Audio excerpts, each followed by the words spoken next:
I only want to work with people I'm inspired by. I don't believe in paid collabs. I don't believe in paying other people for collabs. I've done it in the past and it just never feels right. It always feels like work and I'm never excited about the end product. And this goes for paid promotions as well. I only do paid promotions when I believe in the company or I believe in the service. I've turned down a lot of money from different companies because I either didn't believe in what they stood for, or I didn't like the service or product, or I didn't think the service or product would benefit you guys. So yeah, that's what the title's about. Let's get started.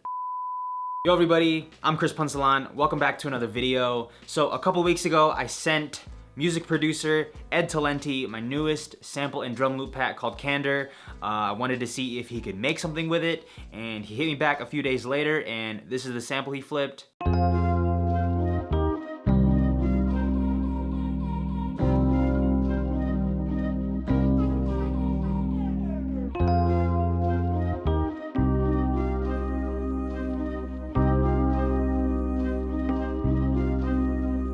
And this is how he flipped it.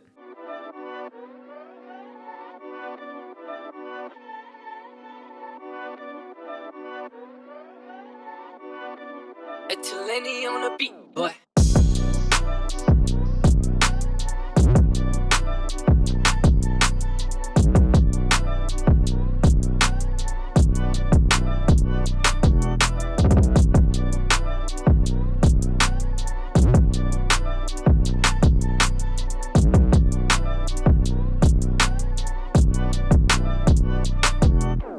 I instantly fell in love with the beat and I just had to know how he made it, so I gave him a call.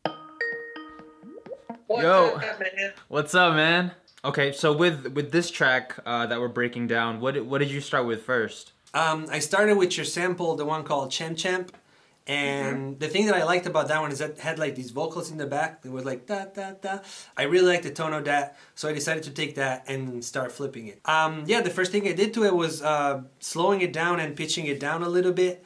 So the original tempo was 105 and I brought it down to 80 and I pitched it down by 6 semitones, so quite a bit lower.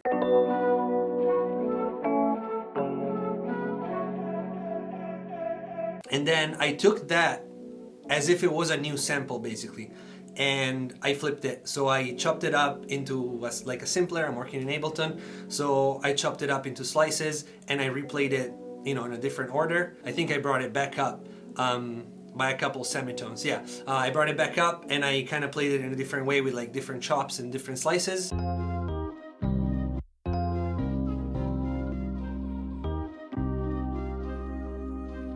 Did you, before you added drums, did you add any effects to the sample or to the sample chops? Not yet. I did it after, but I took some parts of it when I had the new like slices or whatever. I took some of the slices and I reversed them, just some of them.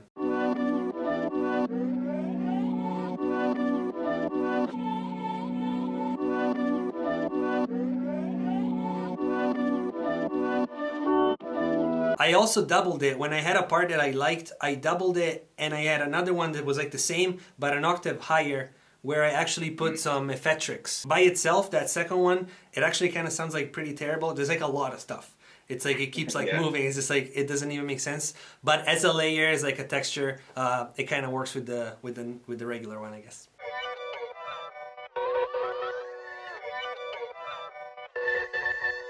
So when you go about adding drums, do you have different drum racks that you like to go through, or do you like to just pick sounds individually that fit with the sample, or how do you go about doing your drums? I generally start picking a kick and snare. I don't have really like drum racks that are already pre-built. I do have like some sounds that I kind of like tend to go to like pretty often.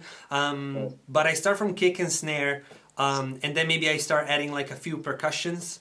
And I keep hi-hats for like last, like it's super last, like the very last thing I do is the hi-hats.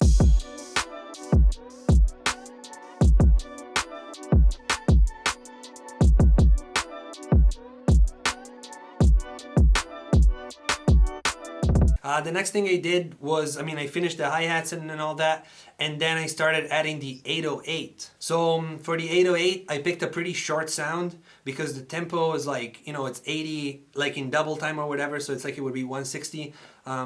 So I wanted a shorter sound just so it wouldn't like, it would, you know, you would hear like the clarity of like all the little notes.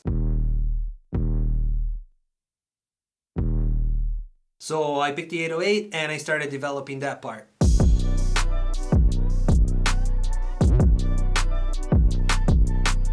Yeah, man, I think that's definitely my favorite part of the beat. I mean, obviously the chops, the way you chopped it up, it sounds nothing like the original. Like, even as somebody who made the sample, I can't even pick out which one you used.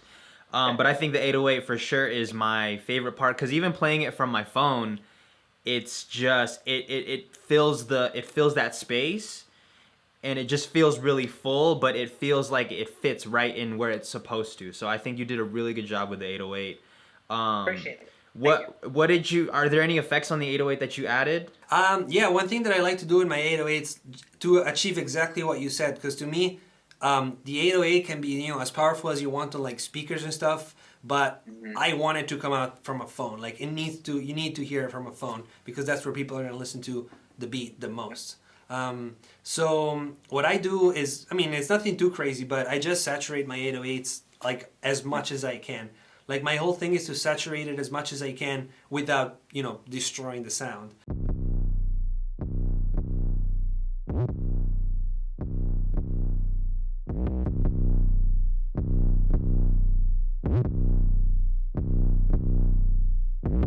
I mean, there's not that much else to the beat. The next step was like starting to add like little effects. I have a few cymbals. One thing that I like to do a lot, because I don't like the sound of like cymbals on the one. Like when the beat drops, I don't want it to just be a cymbal. It just sounds like kind of, I don't know, just I heard it too many times. So I tried to find like different sounds. And one thing that I did for this one is actually just getting the tail of the cymbal instead of the attack. Just so you have that like the body of it, but you don't have like the cymbal sound. Yeah. And then I chopped it really short and I put it through a delay with like left and right, like ping pong delay, so that when the beat comes in, you have this like ch ch ch ch. One thing that I like to do that some people ask me about that. It's like the tape stop thing that I put in like basically all my beats. And that's something that I do. It's like the final step. Like when I'm about to end the beat, that's usually what I do. I start doing the tape stops where I want them, I guess. Are you using effect tricks for the tape stop, or are you doing it manually by automating anything? Or I do it manually. I use the plugin, the Abbey Road like vinyl plugin, and then it has like the stop, like the, you know, just the vinyl stop.